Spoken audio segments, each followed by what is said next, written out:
Here's how damage works in Path of Exile 2. Imagine you have a big swimming pool, which is right here, and every single lane in this swimming pool represents a type of damage that you are trying to deal. For simplicity's sake, I've just listed a bunch of damage types: fire, cold, lightning, AoE, projectile, etc., and assuming that we're having 100% increased damage of each one of these values. If we go in game here and we look on the passive tree, for example, 12% increased elemental damage with attacks, and we go down here, we say 10% increased lightning damage. This is by far and large the most common source that you're going to see. So again, we are just assuming that we have 100% increased damage of each one of these types. So the skill that we are trying to increase the damage of is Shock Burst Rounds. Shock Burst Rounds is an attack, which means that it uses the stats on your weapon versus a spell, where a spell has all of the base damage, critical strike chance, etc. built into the skill itself. And then we have these tags under the skill gem, which will tell us essentially which lanes of the swimming pool we are allowed to swim through. In this case, it's AoE, ammunition, projectile, lightning, and payoff. Finally, if we look at the skill itself, you can see here that the attack damage is 199%. Now, this is separate from these increased damage. This is actually your base percentage. And what does this percentage use? Well, it uses our weapon damage, as we said earlier. So this value is being fed into this. This is your base damage. And you can see that this weapon has 135 to 434 physical damage.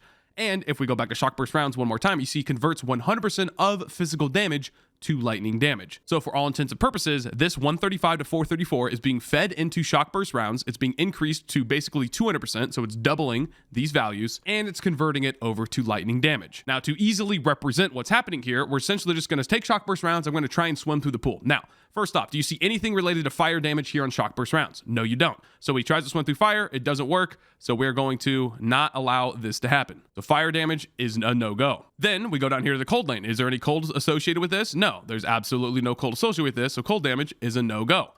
Then we go to the lightning lane. Is there lightning damage associated with this? Why, yes. Yes, there is lightning damage associated with this. So we're good to go with lightning. Check mark, bing. Then we go down here. Is there AoE associated with this? We go through the AoE. Yes, there is AoE. So we go through here. AoE is good to go. Then we go down to projectile. Is there projectile associated? Yes, there is. Boom, check mark. So we can swim through the projectile. Is there physical associated with this? Now, here's the tricky part. So the key component of how conversion works in Path of Exile 2, especially compared to Path of Exile 1, is that it starts before any increases and more multipliers to the damage take place.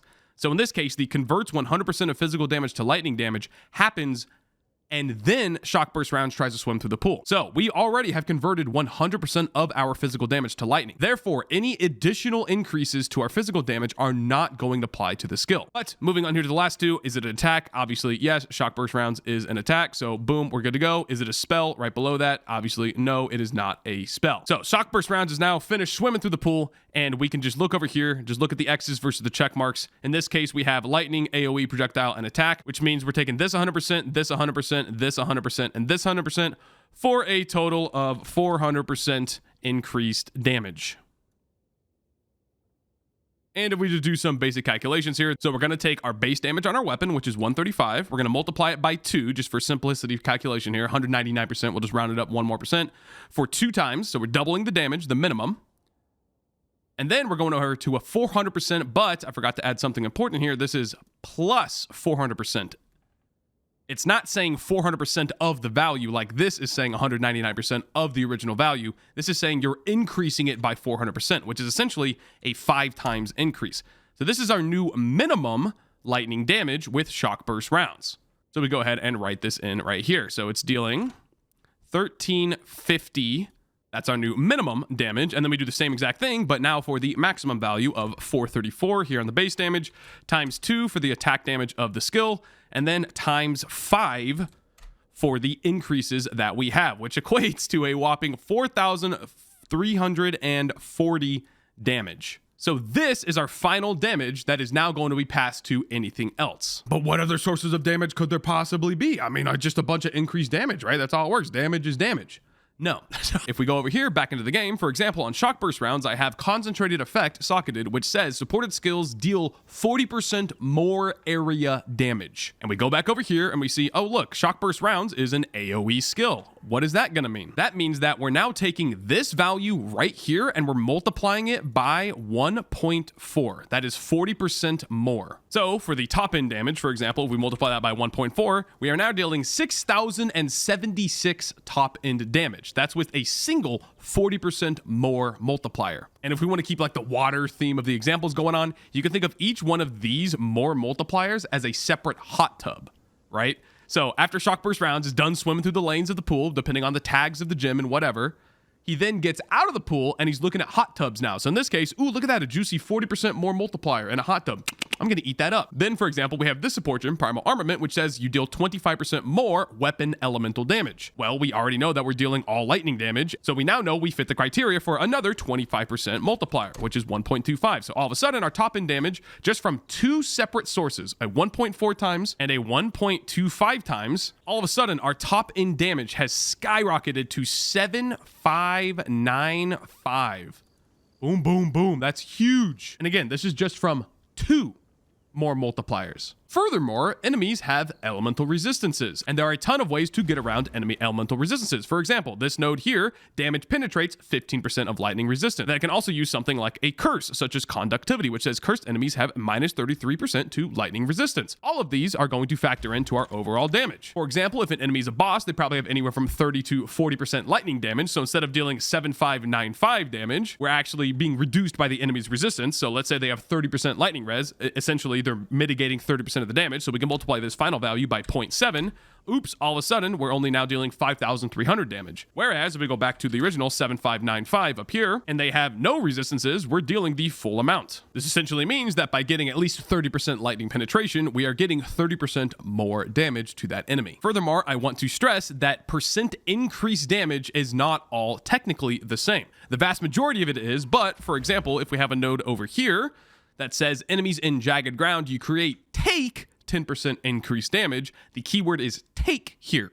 An enemy taking damage is another separate multiplier. So in this case, for example, let's just pretend like the enemy was also on jagged ground. So our 7,595 damage, if they were on jagged ground, hypothetically, would be increased by a further 10%, which brings us all the way up to 8,300. You can see that very quickly, the more multipliers that you get on your character, the much higher damage overall you will be dealing. So that is how damage works in Path of Exile 2. You take your skill, you determine whether it's an attack or a spell. Attacks basically use your weapons while spells do not. That's a loose generalization because obviously modifiers on caster weapons like wands and stats will say like increase spell damage, cast speed, etc. All of those are obviously increasing the potency of your spell overall. It's just attacks specifically use these base stats on your weapon. Remember the physical damage, the crit chance, attack speed, all of those. So in conclusion, we can state that the weapon's base damage is very important when you are using an attack-based skill. Because remember, this is the initial value that is being fed into the skill. So if this value is low, if you have a terrible weapon, your overall damage is going to suffer greatly. What this means is that this 164% increased physical damage is not being added in the pool right here with the other physical damage.